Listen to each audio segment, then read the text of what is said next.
Random House Audio presents The Things That Keep Us Here by Carla Buckley. Read for you by Kimberly Farr and Abby Craden. Biological Sciences, Bio, Active Funding Opportunities. The National Science Foundation, NSF, is urgently seeking research proposals related to the surveillance of avian influenza virus H5N1 among U.S. migratory birds. NSF is expediting solicitation, review, and funding, and will accept abbreviated proposals. Please consult the website for submission guidelines. National Science Foundation. Prologue. It was quiet coming home from the funeral. Too quiet. Anne wished Peter would say something. But there was just the soft patter of rain and the wipers squeaking back and forth across the windshield. Even the radio was mute, reception having sizzled into static miles before. As they crossed into Ohio, Anne turned around to see why Maddie hadn't called it, and saw her 7-year-old had fallen asleep, her head tipped back and her lips parted. Her book slipped halfway from her grasp. The first hour of their trip had been punctuated by Maddie asking every 5 minutes, "Mom, what does this spell?" Anne leaned back and teased the opened book from her daughter's fingers, closed it, and put it on the seat beside Maddie. Kate hunched in the opposite corner, a tangle of brown hair falling over her face and obscuring her features, the twin wires of her iPod coiling past her shoulders and into her lap. Anne turned back around. "The girls are asleep." Peter nodded. "Even Kate. I don't know how she can possibly sleep with her music going." He made no reply. "Do you know I caught her trying to sneak her iPod into the church? I don't think giving her that was such a great idea." When Peter remained silent, she went on. "It's just one more way for her to tune everyone out." He shrugged. "She's 12. That's what 12-year-olds do." "I think it's more than that, Peter." He said nothing, simply glanced into the rearview mirror and flicked on the turn signal, glided the minivan around the slower-moving vehicle in front of them. It was an old argument, and he wasn't engaging. Still, there was something else lurking beneath his silence. She read it in his narrow focus on the highway and along the tightness of his jaw. "You all right?" Of course he wasn't. Just tired. It was a long weekend. A long, horrible weekend. All those relatives crammed together in that small, clapboard house, no air conditioning, Peter's mother wandering around, plaintively asking everyone where Jerry was. "I'm glad your brother made it." "Yep." Not yes or yeah. Yep. He never talked like that. He was throwing up warning signs, telling her to back off. But 14 years of marriage made her plow straight through anyway. "Everything okay between you two?" "Sure." So he wasn't going to tell her. "Bonnie said she saw you and Mike arguing." He glanced at her. So handsome, her breath snagged for a moment.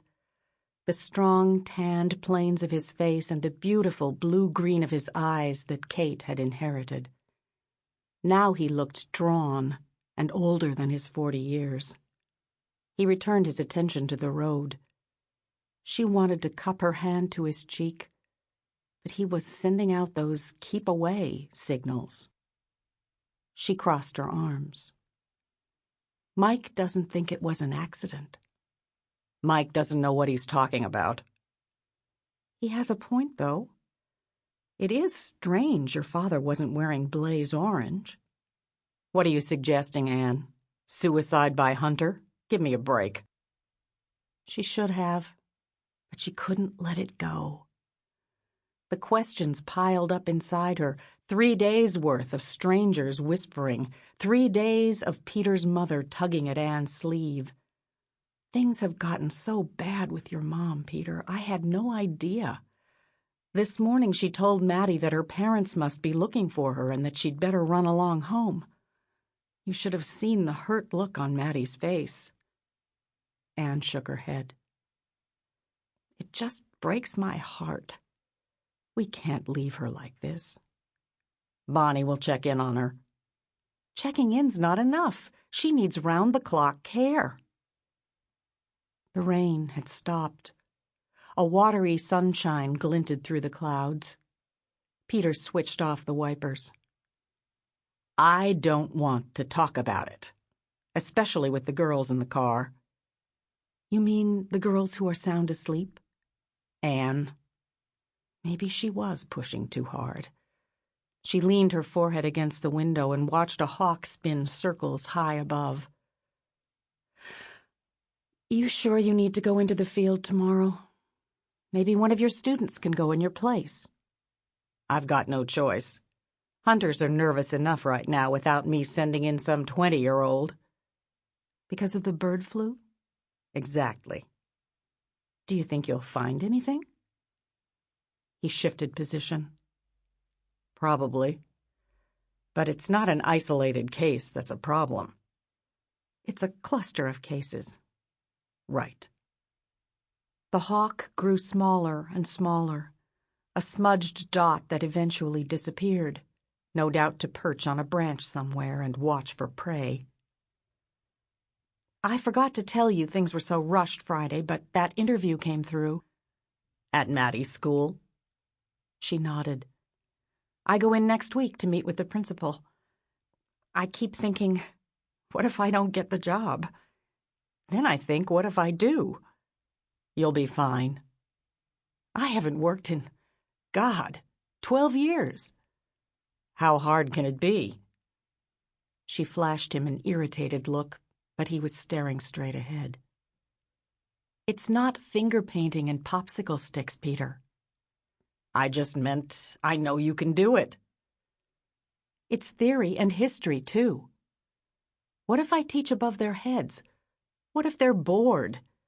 What if Maddie hates me being her art teacher? There must be some part of you that's looking forward to it. Did she want to talk about this? It's the whole thing. I'm not sure I can do it. You mean art in general? Exactly. He heaved a sigh. She heard the impatience in it. It's been a long time, he said. 9 years, an eternity, a blink. Maybe you're ready, Anne. In other words, I should be ready. He lifted his hands briefly from the steering wheel. I give up. Whatever. The hills undulated by, the woods fiery red and burnt orange. She caught glimpses of barns and houses set high and solitary. She wondered about the people who lived there, if they were lonely. It'd be good for you to go back to work, Peter said. A fresh start. She nodded, distracted. They needed the second income, what with 2 college tuitions coming up. And everything had gotten so frighteningly expensive, especially gas. It was costing as much to fill up the minivan as it was to take everyone out to dinner and the movies. Actually, he cleared his throat, we could both use a fresh start. She turned to him, worried by the strangeness in his voice. Okay? Not okay, Anne. It hasn't been okay for a long time. What does that mean? What are you talking about? But she knew. This quiet autumn day had suddenly become strange, queered by intensity and the feeling that something terrible was about to happen. I think we need some time apart. She stared at his profile, speechless, feeling her heartbeat accelerate. He was suddenly a stranger to her. Sample complete. Ready to continue?